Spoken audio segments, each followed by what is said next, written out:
Bien, vamos a comenzar entonces esta sesión, ¿cierto? Esta clase de conexión con el sol. Como hacemos todas las semanas, nos vamos a tomar unos segundos de silencio para poder conectarnos con nosotros mismos, para poder conectarnos con la energía del Zohar, para poder generar un espacio interior para recibir lo nuevo, lo que esté ahí para nosotros en este día, ¿sí? Les voy a invitar a hacer una inspiración profunda para concentrarse y guardamos silencio unos instantes.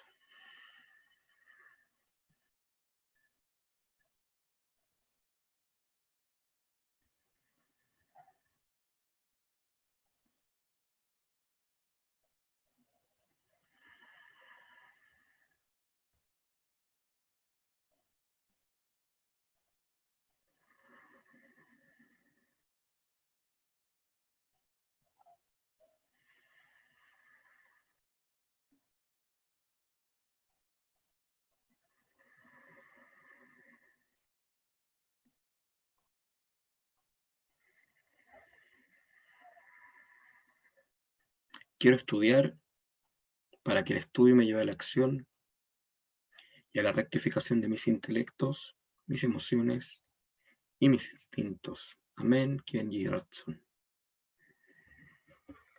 Bien, entonces, esta semana es la semana 5 desde que comenzamos nuevamente el ciclo de estudio de la Torá, y esta es la porción que se llama Hayé Sará, que se traduce como las vidas de Sara. Sí, las vidas de Sara. Paradójicamente, me imagino que pudieron leer el texto, la porción de esta semana de la Torá. Paradójicamente, el relato de esta porción nos cuenta la muerte de Sara, ¿cierto? Nos cuenta cómo murió, nos cuenta también cuando Abraham compró la tumba, ¿cierto? Que la enterró, que hizo duelo por ella, y nos cuenta también luego la historia de Isaac y de la esposa de Isaac, y de que cómo se unieron, ¿cierto?, juntos en pareja, etcétera, etcétera. Y hay hartas cosas que se podrían comentar desde la historia literal, digamos, del relato, ¿cierto? Hay varios simbolismos, en especial hay un simbolismo muy interesante en la forma en que está dicho, la forma en que está dicha la edad de Sara a la hora de morir. Hay varios mensajes muy, muy interesantes, ¿sí? Porque el texto nos dice que 127 años fueron los años de la vida de Sara, ¿cierto? No se nos dice 120, sino que lo dice de manera como el 100, luego el 20, luego el 7, ¿sí? Y bueno, y hay un montón de simbolismos que se pueden sacar de esa numeración, ¿sí? Que hay bastante. Y hoy no quiero profundizar en eso, porque ya lo he hecho en el estudio anterior de esta porción, de los años anteriores. Así que si alguien quiere, nosotros la idea es que todos los años estudiamos un verso distinto de la porción y explicamos cosas distintas. Entonces, yo les recomiendo que vayan después cuando puedan, ¿cierto? Durante la semana, en su espacio de estudio, qué sé yo, vayan al canal de Kabalife de YouTube, que me imagino que ya están todos suscritos a ese canal, y luego en ese canal vean la porción de Hayé Sará de los años anteriores. Debe haber 4 años anteriores, hay suficiente para estudiar, además de la clase de hoy, que esta sí tiene que ver con esta semana, con esta energía. Además se nos cuenta una historia muy bonita, muy, muy bonita, que a mí me gusta bastante, para ir hablando de la parte literal de la Torá, para luego ir a lo que el Zohar nos va a enseñar. Se nos cuenta cómo hizo Abraham, ¿cierto? Para conseguir, fíjense cómo lo estoy diciendo,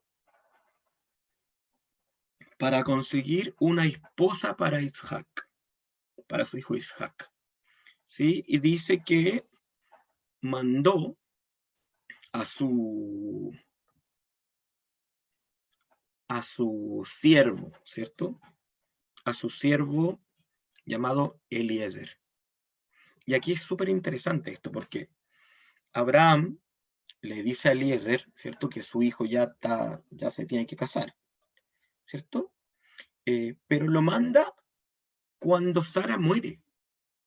Y aquí uno se podría preguntar, bueno, ¿por qué Abraham no manda a buscar una esposa para Isaac mientras Sara está viva? ¿Sí? Podría haber dicho, bueno, ya está viva, habría que, o sea, mientras él estaba joven, tendría que ir a buscar a una esposa para Isaac. Y lo interesante aquí es que, si bien se nos cuenta el relato como después, Sara murió en el instante en que supo, esto lo cuenta el Midrash, en que supo que Isaac iba a ser sacrificado para Dios.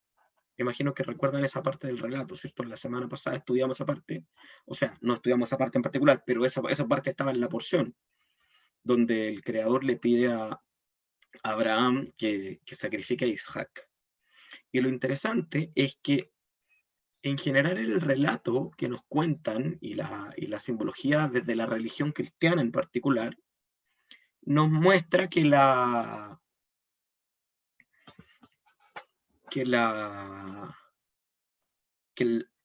este momento en que Isaac iba a ser sacrificado, nos lo muestran siempre como un niño pequeño o como un joven, un adolescente. Pero si nosotros sacamos la cuenta y recordamos lo que estuvimos estudiando en las porciones anteriores, ¿cierto? Nos encontramos con que Sara tenía 90 años cuando parió a Isaac y Abraham tenía 100. Entonces, si ponemos atención, resulta ser que en el momento en que Sara muere, o sea, en el momento en que Isaac es llevado a morir, ¿cierto? Sacrificado en el monte, que al final eso no ocurre, pero es llevado a morir en el monte, Isaac no era un niño, tampoco era un joven, Isaac tenía 37 años.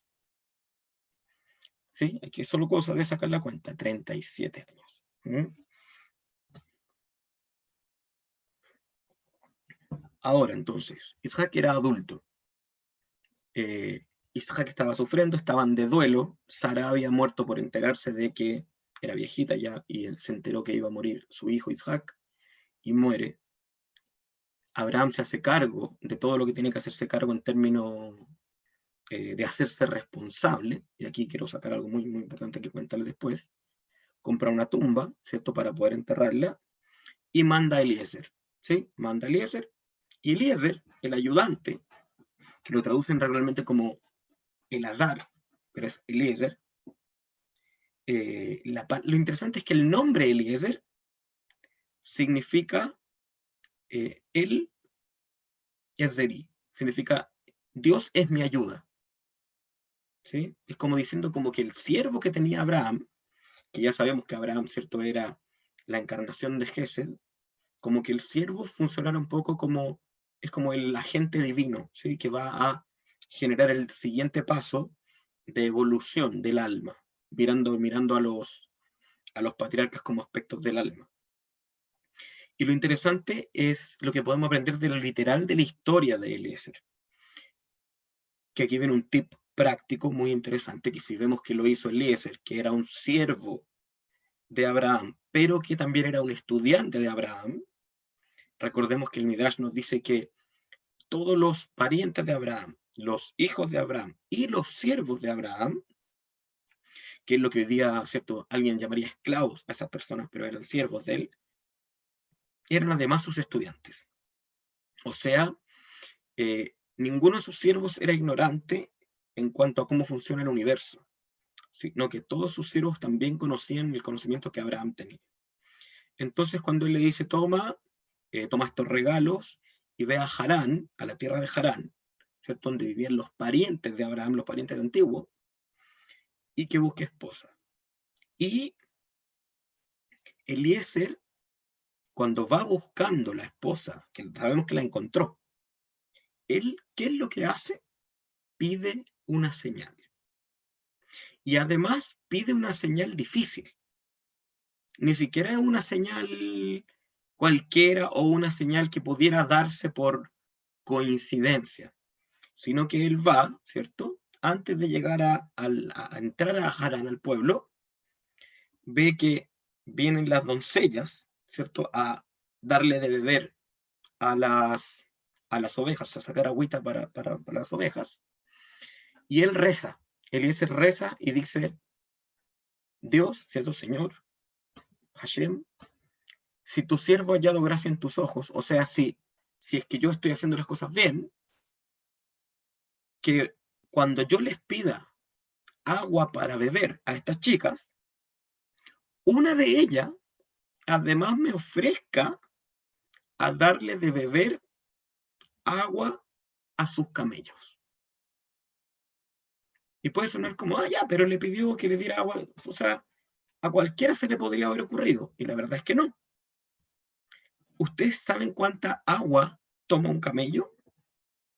¿Sí? O sea, ¿cuánta agua se necesita para darle a un camello para que beba, para que quede satisfecho? Son cientos de litros, creo, o miles, pero es mucho. No sé, en verdad, voy a buscarlo de inmediato acá. ¿Cuánto bebe un camello? Puede beber hasta 135 litros en 10 minutos. ¿Sí? O sea que era bastante. Entonces, ¿por qué Eliezer hace esto? Aquí hay dos cosas muy importantes de las cuales nosotros podemos aprender. Lo primero es que Eliezer sabía que cuando una persona está conectada y tiene certeza y quiere hacer las cosas bien y quiere actuar correctamente y está buscando un camino para hacer las cosas bien y pide una señal, la señal se le va a dar, aunque sea una señal difícil.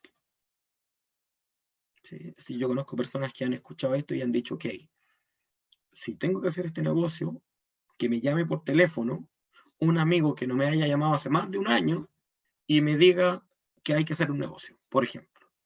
Y ha ocurrido. O sea, Eliezer sabía que si ese era el camino y si ahí se iba a cumplir su misión, y él pedía una señal, iba a venir una señal. Como también lo hizo, lo podemos ver en varios profetas, varios hombres, ¿cierto?, de gran nivel de conciencia de la antigüedad, como el profeta Jeremías, cuando le dijo al Creador, no ten lío, dame una señal, y varios otros profetas también pidieron señales, y les fueron dadas. ¿Mm? Entonces, lo primero que aprendemos de aquí es que es muy importante que cuando uno desea algo, anhela algo, y puede llegar a tener una duda, o quiere una confirmación de algo, pida una señal, con certeza. O sea, no sirve pedir una señal si digo, y si no me llega, y si la pido pero no me llega, no, pídala para que le llegue. O sea, como decía Javier Volkov, rece como si creyera en Dios. ¿Sí? O sea, rece con certeza, si no, para que mejor no rece. Y lo segundo es que Rivka, porque esto es interesante, esta era la condición para reconocer a la mujer que iba a ser la esposa de Isaac, es decir, a la mujer que iba a ser la otra parte, o sea, la contraparte de Isaac, de la parte masculina, en este continuo, ¿cierto?, desarrollo de la sabiduría, porque Isaac era el siguiente iniciado, ¿cierto? O sea, Abraham era el anterior, era el que había recuperado este conocimiento, Isaac era el heredero de este conocimiento, entonces su compañera, ¿cierto?, la que iba a caminar al lado de él, la que iba a estar con él, la que iba a tener sus hijos, etcétera, tenía que ser idónea. ¿Y cuál fue el punto de idoneidad, que encontró Eliezer, que era un hombre sabio? fue que fuese una persona que fuera capaz de hacer más de lo que se le pedía, de ser proactiva, ¿sí? De que si le pidieron 1, ella ofreció 100, que si le pidieron 5, ella ofreció 200. ¿Qué quiere decir esto? Esto es lo que el Rapberg siempre hablaba de estar dispuesto a dar la milla extra, que es muy importante, porque a veces también, como la forma en la que yo en lo particular, ¿cierto? Y algunos maestros de Kabbalah compartimos este conocimiento, siempre diciéndonos, no se juzguen duro, no se sacrifiquen, no se trata esto de sufrir en el crecimiento espiritual. También hay mucha gente que se queda con el mínimo. Ah, bueno, si con que yo haga esto justito y listo. Entonces aquí vemos que Rivka, que es, ¿cierto?, la proyección de Sarah, es la continuadora de la tradición de la sabiduría femenina ancestral. No solo le basta con responder a lo que le pidieron, o sea, le piden agua y alguien dice, ok, él me pidió agua, yo le doy agua, sino que además mira la realidad, observa que hay una oportunidad de hacer un bien y se ofrece a hacer este bien, aun cuando hacerte bien conllevaba un gran esfuerzo, ¿sí? Y esto me hace acordar de una frase que leí hace poco de Warren Buffett, ¿sí? Que es un multimillonario muy inteligente, con inteligencia emocional bien profunda, que decía, quien hace más de lo que se le es pedido, pronto recibirá más de lo que cree que recibirá. ¿Sí? Es decir, cuando uno hace la milla extra, el universo también le da extra. ¿Y qué fue lo que recibió Rivka? El honor de casarse con el hijo de Abraham, convertirse en la continuadora de la tradición y quedar marcada para siempre como la segunda matriarca, ¿sí? Como la segunda matriarca, la continuadora del camino, y además como la madre de Israel, ¿cierto? Rivka luego tiene 2 hijos, Jacob y Esav, y Jacob sabemos que luego se convertirá en Israel, es decir, Rivka tuvo el mérito de ser la abuela de las 12 tribus de Israel, por haber dado la milla extra. Entonces aquí la invitación, en esta parte literal del estudio de hoy, es a decir, ¿en cuánto me estoy conformando con hacer lo justo, lo mínimo? Cuando sé que podría hacer más. Porque eso igual es como, o sea, hay gente que me lo ha dicho directa y abiertamente. No, mira, si yo me sé estas bendiciones, pero no las hago siempre. O, no, yo podría quizá meditar más, pero a veces no lo hago. Es decir, ni siquiera el mínimo de lo que saben estamos haciendo. Y a veces, como lo explicó el rabí Jonathan Sachs, que su memoria sea bendición, que falleció antes de ayer, así que nos dejó el gran rabino, un rabino muy lúcido y muy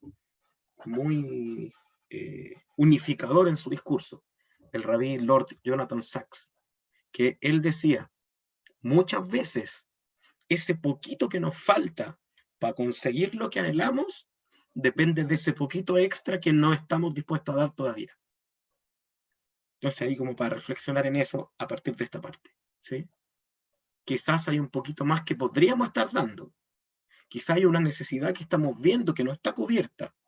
Quizás ahí hay un espacio que yo podría llenar con lo que yo puedo hacer y simplemente estoy esperando que me lo pidan, que me digan, cuando podría yo ofrecerme, decir, ¿saben qué? Veo esto, ¿puedo ayudar en algo? ¿Puedo hacer esto más de lo que me están pidiendo? Para considerarlo.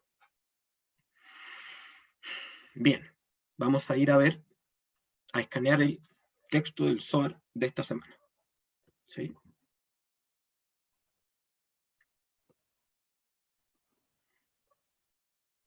Que a propósito, se me había olvidado mencionarlo, esta porción, ¿cierto? Según sé, es la porción de la semana de nacimiento de nuestra amiga Dani, ¿sí? De nuestra amiga Dani Inesi. ¿sí? De hecho, su cumpleaños hebreo fue la semana pasada. ¿Sí? Así que felicidades, Dani.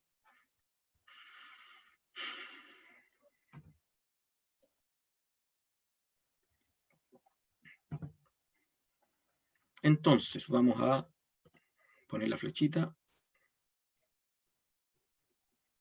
Como siempre, recordemos, cuando estamos escaneando el Zohar, no solo estamos leyendo un texto que está en arameo y hebreo, ¿cierto?, que nos está dando un mensaje, sino que estamos tratando de despertar en nuestro interior esta programación universal de la energía semanal, de la energía cósmica, a nivel de los intelectos, para que al despertarse en nuestro interior, nos reprogramemos de acuerdo a esa energía y podamos activar en nosotros no solo lo que vamos a aprender desde lo intelectual, sino también lo que esa energía tiene para producir en nuestro interior y activar el cambio a través de nuestras acciones. Entonces nos concentramos, inspiramos profundo para enfocarnos.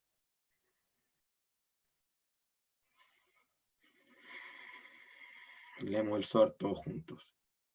Rivi Shimon Amar.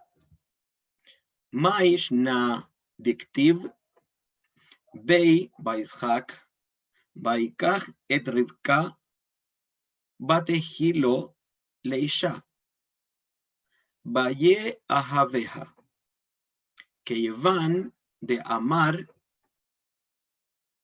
Batehilo Leisha Lo Yadanu Dahu Rahim La Deja Kol Bene Alma Rahmei Lenishaihu Maishna Beishak Diktiv Bei Baye Ahaveja.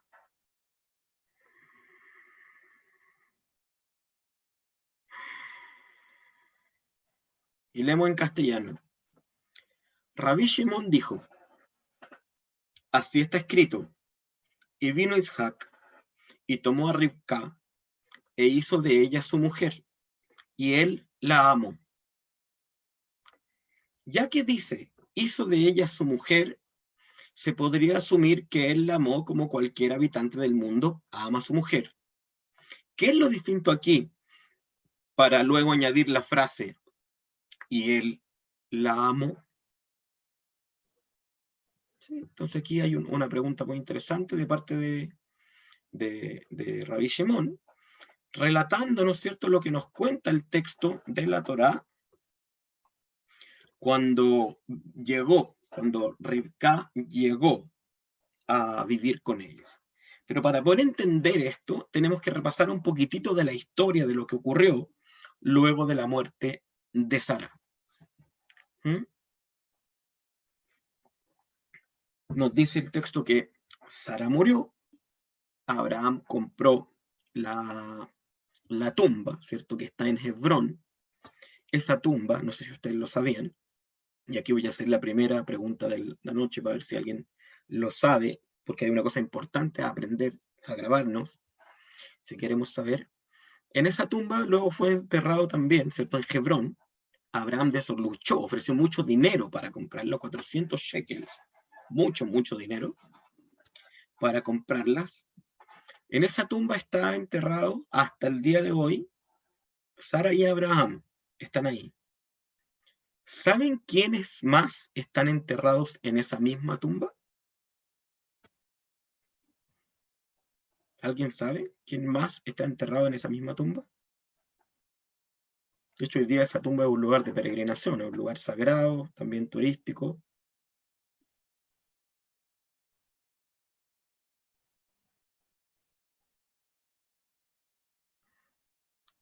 La Wendy pone Lea, ¿ya? El Nata pone Adán y Eva.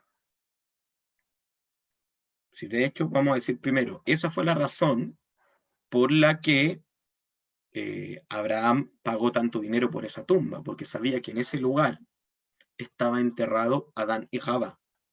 O sea, en esa misma tumba estaban enterrados sus encarnaciones previas. Recordemos que Adán y Java fueron la primera encarnación que luego reencarnó como Abraham y Sara. ¿Sí? O sea, estaba ahí su ticún anterior, estaba ahí en ese lugar. Y luego ahí están enterrados todos los patriarcas con sus esposas. Entonces, Abraham y Sara, Isaac y Rivka, y Jacob y Lea. Están enterrados ahí hasta el día de hoy. Rachel no está enterrada ahí, Rachel está enterrada en el camino de Belén, porque fue ahí donde murió, en Betlehem, en la entradita de Israel. Cuando nos toque esa parte lo vamos a mencionar. Bien, entonces Abraham compra la tumba, la entierra, manda a buscar a la esposa a buscar una esposa para Isaac. Viene Eliezer con la esposa, con Rivka. Isaac la conoce. El texto nos dice que vino, ¿cierto? O sea, primero dice que la llevó a su tienda, a la tienda de Sara, y vino, tomó a Rivka, ¿cierto? Y hizo de ella su mujer y la amó. Y luego el texto nos dice, así se consoló Isaac de su madre Sara. Eso dice el texto, y es importante explicar por qué el texto lo dice así. Bien, lo importante aquí es lo siguiente. Hay distintas opiniones, pero la conclusión final es que Rivka, cuando esto ocurrió, Rivka tenía 13 años. ¿Sí? Hay quien dice que tenía 16, hay distintas opiniones, pero se sabe que era un adolescente. Lo interesante esto entonces es que Isaac no se casó antes porque su alma gemela todavía ni siquiera había nacido, ¿sí? Pero además, lo interesante es que Abraham, cuando muere Sara, ve que en cuanto a seres humanos que canalizaran energía a este mundo, que sostuvieran este mundo, se había generado un desbalance porque él seguía vivo, pero Sara no estaba. Por lo tanto, que Sara era, ¿cierto?, la vasija que canalizaba la energía femenina a este mundo, que atraía el Gesed femenino a este mundo, entonces ve la necesidad de que haya una siguiente, una continuadora del legado, y manda entonces a buscar a Rivka, ¿sí? O sea, a esta mujer para que se case con él. ¿Por qué? Porque los cabalistas nos enseñan que nunca una generación queda desprotegida. O sea, siempre antes de que desaparezca el justo de la generación, surge uno nuevo para tomar su lugar cuando ese justo ya no esté. Entonces Rivka había nacido un par de años antes nomás. Entonces al morir Sara ya había una postulante a tomar su cargo, pero primero tenía que unirse con Isaac, o sea, tenían que completarse. Por eso es que lo primero que ocurre cuando llega, ni siquiera hay una boda, y aquí vamos a leer de nuevo el texto del Zohar y vamos a tratar de entender varias cosas. Ni siquiera hay una boda, ¿sí? Sino que simplemente dice que vino Isaac, la llevó a la tienda de su madre Sara, tomó a Rivka, hizo de ella su mujer, y él la amó.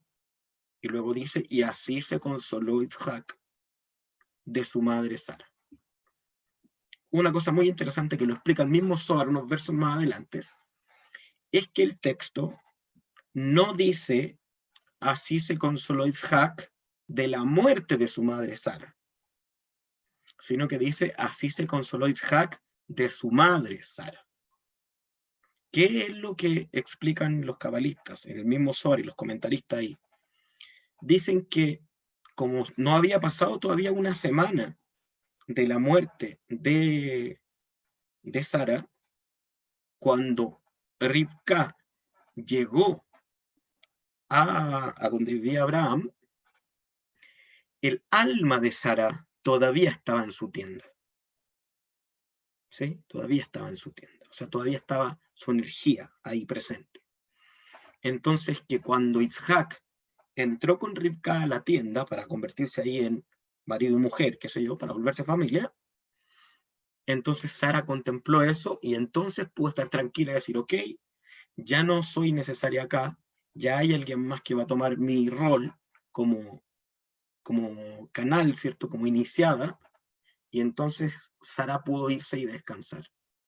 Y por eso nos dice que así descansó, perdón, se consoló de la muerte, sino que dice se consoló de su madre Sara, como diciendo, pudo entender que su madre se pudo ir en paz, porque ya había una persona que iba a continuar su legado. De aquí podemos aprender un par de cositas. Lo primero, esto es súper importante, y esto es importante que ustedes lo sepan, porque recordemos que nosotros tratamos en estas clases de sacar cosas que sean prácticas para nuestra vida. Y esto es algo que nos enseñan los cabalistas, el Rav Ashlag lo mencionó mucho, el tema de antes de que tú pidas o desees aquello que anhelas que llegue a tu vida, el creador ya lo proveyó. O sea, lo que tú quieres, lo que tú estás deseando, lo que tú pides, lo que tú necesitas para conseguir tu propósito, ya está listo para ti. Y existe ya. Y el tema es hacer lo necesario para que eso llegue. Y en el camino que ocurrió hubo la solicitud de una señal, confirmando lo que hablamos antes. Es decir, por ahí hay quien dice, no, es que tenemos que crear nuestra abundancia. Tenemos que crear, no, eso ya está creado, ya existe. Todo aquello que tú, antes de que tú pidas, antes de que tú desees, antes de que tú anheles algo, ya existe. El tema es atraerlo a ti. Y una buena forma de saber por dónde va el camino es imitar a Eliezer. Pedir una señal. ¿Sí? Antes de que Sara se fuera, o sea, antes de que llegara a quedar un vacío de algo, se perdiera algo, la luz que iba a llenar ese vacío ya existía. Rivka. Así es, siempre. También, cuando algo te es quitado de tu vida, no sé, terminaste una relación de pareja, perdiste un trabajo, te tuviste que ir de tu casa. Cuando algo es tomado de tu vida, no te preocupes, porque lo que va a venir a ocupar ese espacio, ¿cierto? Es lo preciso, es lo óptimo, y ya existe.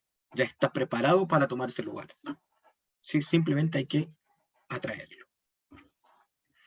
Ahora bien, entonces, leamos lo que nos dice el Zohar. De nuevo, dice que este Rabbi Shimon Bar Yochai, ¿cierto? El autor del Zohar, explicando algo importante. Dice, y vino Isaac, cuando dice que vino Isaac, se refiere a que vino a la tienda, donde estaba el alma de Sara, y tomó a Rivka. Esto es muy importante porque la palabra, se lo voy a marcar ahí, se lo voy a marcar con un dibujito, la palabra y tomó, que está aquí, que es la palabra Baikaj, es una alusión, ¿cierto? Es una forma lingüística hebrea para decir que tuvieron relaciones sexuales, ¿sí? Baikaj, que es como, también es un término que se ocupa para decir cuando hay un instrumento o hay un objeto y yo lo tomo para hacer cumplir su función, el mismo término que se ocupa aquí para decir que tuvo relaciones sexuales.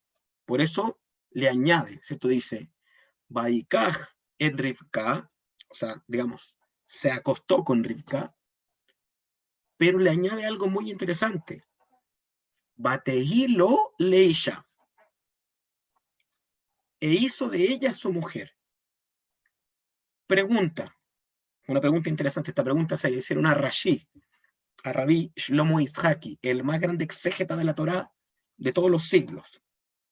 Y le dijeron, si sabemos que tuvo relaciones con ella en la tienda, ¿qué necesidad tiene de decirme el texto luego, añadirle Batehilo leisha? O sea, ¿por qué me tiene que añadir? Que no es la misma pregunta que hace Rabbi Shimon, que es de la otra parte, pero es muy importante decirlo. Y esta pregunta va para ustedes. ¿Por qué el texto le añade Batehilo leisha? ¿Por qué simplemente no basta con decir y tomó, o sea, vino Itzhak y tomó a Rivka? Si ya sabemos que eso significa que tuvo sexo con ella y eso era lo necesario para que quedaran casados. ¿Por qué creen que el texto le añade e hizo de ella su mujer? ¿Qué creen ustedes que nos quiere decir el texto? Porque recordemos que la Torá no tiene ninguna palabra, ni una frase, ni una letra superflua. Todo está ahí en el orden preciso, puesto de la manera perfecta y precisa. ¿A alguien se le ocurre por qué razón lo dice?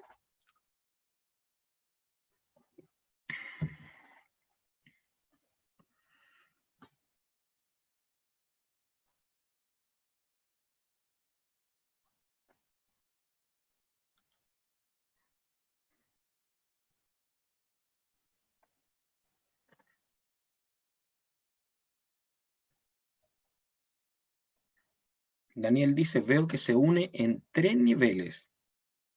Uno carga, el otro más emocional y el otro más profundo de amarla. Uno carnal, el otro más emocional y el otro más profundo de amarla. Ya, está interesante de hecho, esa es una interpretación bien tradicional, ¿sí? Como es una explicación tradicional que se da. Bien, gracias. ¿Alguien más se le ocurre? Porque simplemente podría haber dicho que la tomó y listo. ¿Mm? Pero le añade, ¿sí? E hizo de ella su mujer.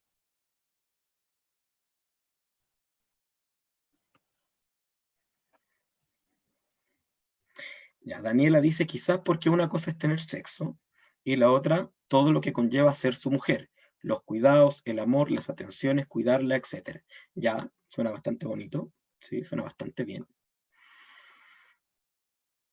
Ya, si alguien más tiene alguna idea puede ponerla en el chat, mientras tanto igual yo voy a explicar lo que yo he entendido de aquí, lo que también explican varios cabalistas.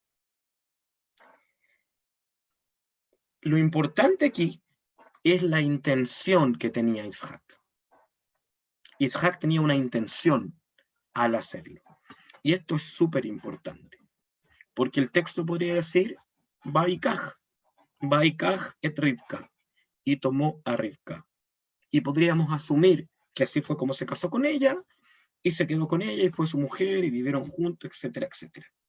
Pero le añade, Batejilo Leisha, e hizo de ella su mujer, o sea, su intención. La intención que él tenía no era solo tomarla físicamente, o sea, tener sexo con ella, sino que su intención era unirse a ella permanentemente, era casarse con ella. ¿Mm? ¿Qué es lo que nos dicen los cabalistas? Que es la intención que debiera haber detrás de una relación sexual consciente. No ocupé la palabra casarse entre comillas porque no existe la palabra casarse en la Torá. Esto es muy importante que se entienda, ¿sí? No hay, fíjese que en toda la Torá nunca dice que si se casa este con este, o se casan, o se van al matrimonio, no. Eso no aparece en la Torá. Por ejemplo, lo que dice es, si un hombre toma una mujer, si un hombre toma una segunda mujer, o sea, el tema era tomar una mujer. Iba, venga a mi casa, estaban juntos en la casa, tenían relaciones sexuales, familia. Pero Isaac tenía un grado, un intelecto mayor al que la mayoría de la gente de su generación. La intención que él tenía al tomarla era hacerla su mujer. Y de aquí lo explica el Rab Manny Friedman, que es un rabino que además es sexólogo. Él dice que esa es la intención, que uno tiene que entender que cuando uno se une sexualmente a otra persona, lo quiera o no, lo que está haciendo es baikaj, es tomar lo que hay en esa persona y ponerlo en uno. ¿Mm? Él lo sabía, entonces la intención de él ya era esa, iba con la intención completa, consciente. Hay que entender, no quiere decir que si yo no lo hago con esa intención no ocurra, pero el tema es que tengo que saber que eso es lo que está ocurriendo, o sea, tengo que hacerlo a conciencia. Por eso el dicho antiguo, ¿cierto?, de Oriente, de nunca tengas sexo, nunca te unas sexualmente a una persona que tú no quisieras ser.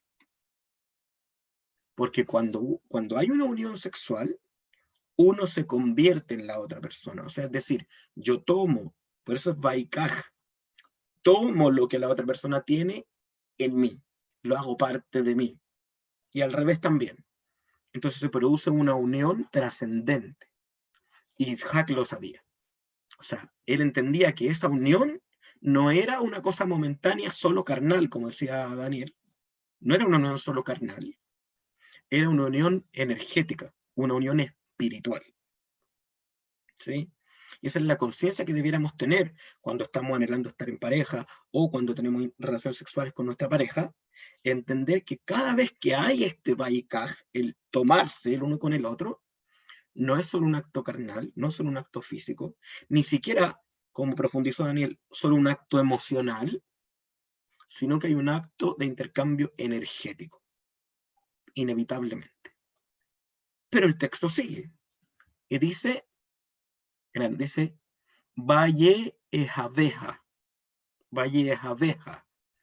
y él la amó. O sea, le añade además, o sea, la tomó, hizo de ella su mujer, o sea, tomó todo lo que ella era.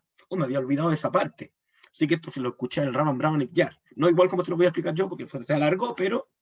Y él dijo que también esto incluye que cuando uno se une a otra persona, se une sexualmente a otra persona, se supone que es porque quiere quedarse con esa persona, que quiere generar una conexión permanente. Por lo tanto, también está diciendo, al tomar a la otra persona, que la acepta con todas sus condiciones. Que la acepta con todo lo que esa persona es. Por eso está dispuesto a hacer esto, a unirse a ella, porque acepta todo lo que es. Porque ¿para qué te vas a unir a una persona que en el momento de la unión vas a tomar todo lo que ella es, si hay cosas de esa persona que no eres capaz de aceptar, que no eres capaz de amarlas incluso? Por eso el texto después añade, y la amo. Y esto es muy importante porque Rabbi Shimon hace una pregunta, dice, ya que el texto dice, hizo de ella su mujer, ¿se podría asumir que él la amó? Como cualquier habitante del mundo ama a su mujer. O sea, como diciendo, ¿para qué el texto, cierto? Dice, y él la amó. ¿Qué es lo distinto aquí, dice Rabbi Shimon, para luego añadir la frase, y él la amó? Y aquí hay varias explicaciones muy interesantes. La primera es que aquí la decisión de tomar a esta mujer para formar una familia, ¿cierto? Y para trascender junto a ella, vino antes de amarla, no después. O sea, en ese tiempo y en esa cultura y en esa forma de mirar el mundo, y hasta el día de hoy hay mucha gente que lo sigue siendo así, no se considera primero la emocionalidad, la experiencia emocional primero, y luego la unión y luego el compromiso, sino que al revés. Aquí primero estuvo la decisión, luego estuvieron juntos porque decidieron estar juntos, y el amor fue algo que surgió después. ¿Sí? Esa es la explicación de Rashi.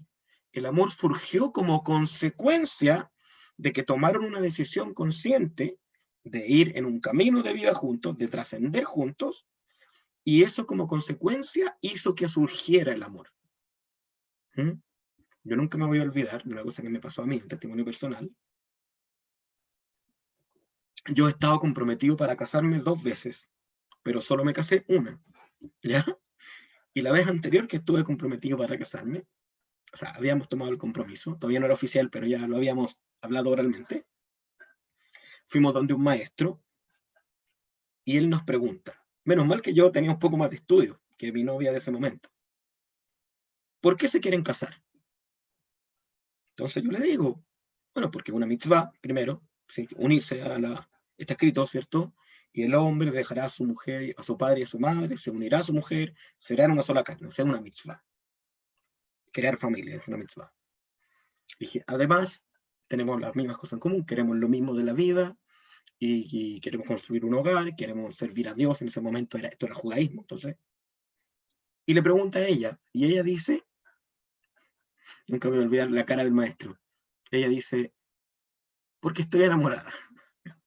Y el maestro se mandó una carcajada y le dijo, pero es que esa no es razón para casarse, ¿sí? Porque eso simplemente habla de un estado emocional que puede cambiar mañana.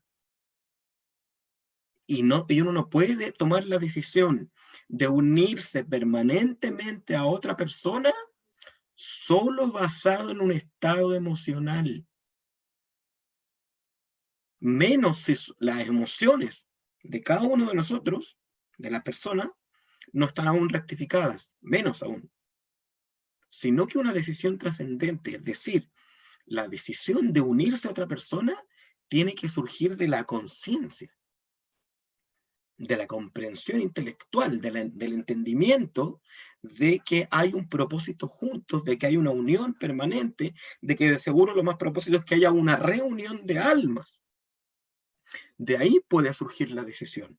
¿Puede haber emoción de ese tipo? Sí o no. Lo que no quiere decir que esa unión no se pueda llevar a cabo y que no vaya a surgir luego el amor, que no es lo mismo de el enamoramiento. Eso es muy importante. ¿Ya? Entonces, lo primero es esto.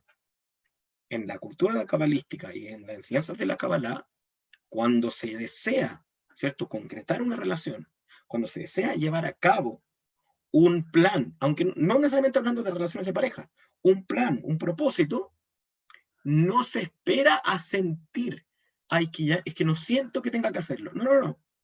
Lo que se espera o lo que se hace es saber, entender, comprender, decidir.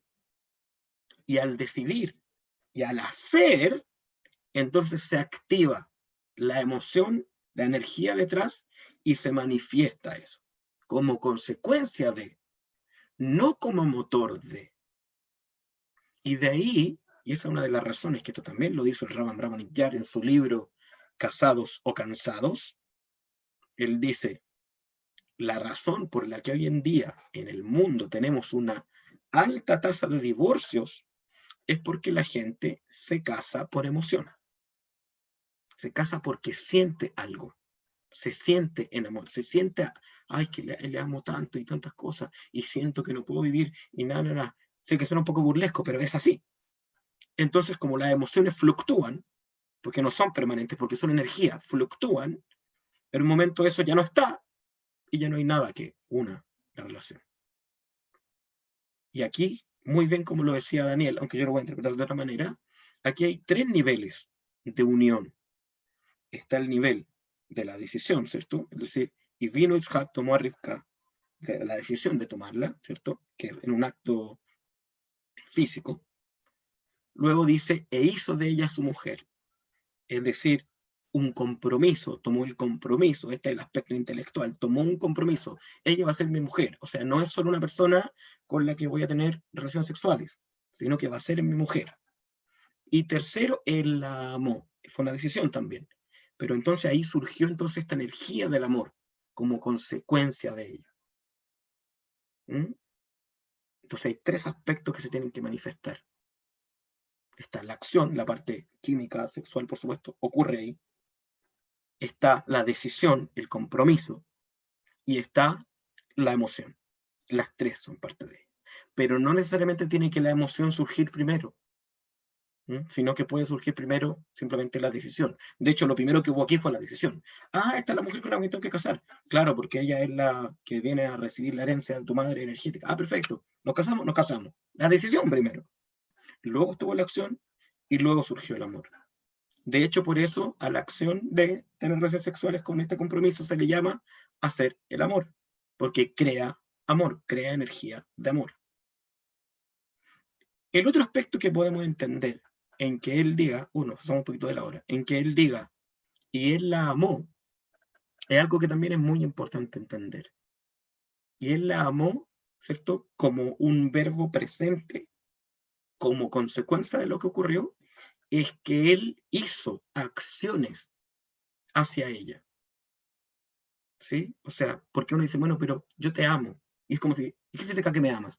No, que te siento algo por ti. No, el amor son acciones. Es la acción de dar. Y él la amó, dice aquí, es la continuidad constante de la relación que hubo entre Isaac y Rebka.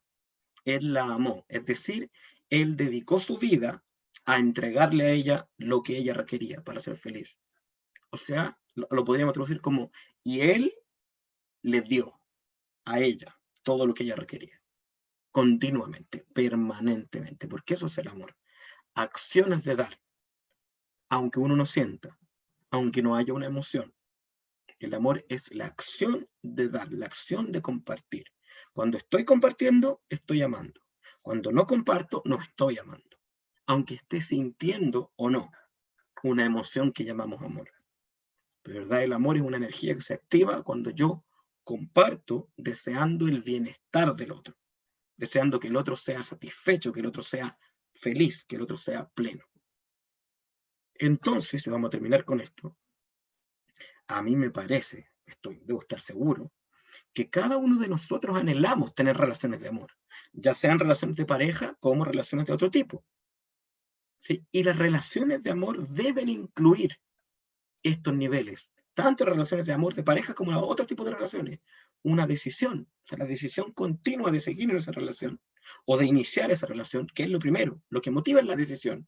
Yo decido entrar o no, desde lo que sé, desde lo que entiendo. El contacto, la acción física, el compartir, el compañerismo y el amor, ¿cierto? La parte energética, emocional, interna. Si uno de los tres no está, ese trípode se cae. Y lo que hay ahí no es amor. De aquí podemos tomar entonces este ejemplo y decir, ok, ¿cómo estoy yo, ¿cierto? Enfocando mi vida de amor, ya sea de pareja, ya sea mis amistades, ya sea las relaciones que tenga. ¿Tengo un compromiso genuino con la relación con la otra persona? ¿Hay acciones que demuestren al otro que me importa y que por lo tanto le amo? Y tercero, ¿hay por consecuencia de esto una conexión emocional, una conexión profunda con el otro? Si es así, esa relación está bien encaminada. Si no, tengo que empezar a preguntarme, ¿deseo continuar esta relación? ¿Deseo que esta relación trascienda? Entonces tengo que revisar cada uno de estos aspectos.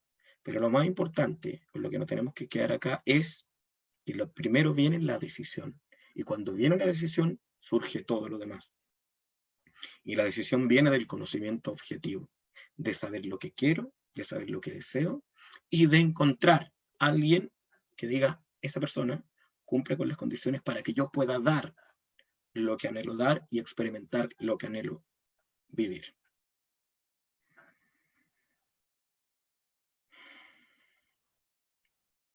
Vamos a hacer una pequeña meditación antes de terminar.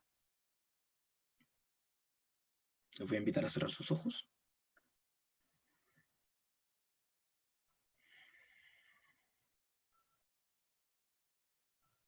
Inspiramos profundo.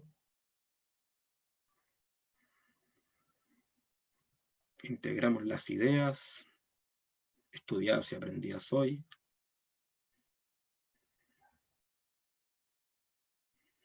Recordamos lo aprendido en la primera parte de la lección, la importancia de dar, de ir la milla extra, de dar el poco extra, de hacer el esfuerzo extra, ese poquitito que falta.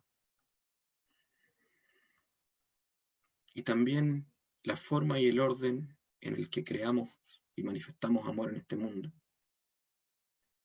Desde el conocimiento objetivo, desde la información objetiva, desde las decisiones y desde las acciones. Integramos todo este conocimiento, toda esta energía, permitimos que se haga parte de nuestro ser.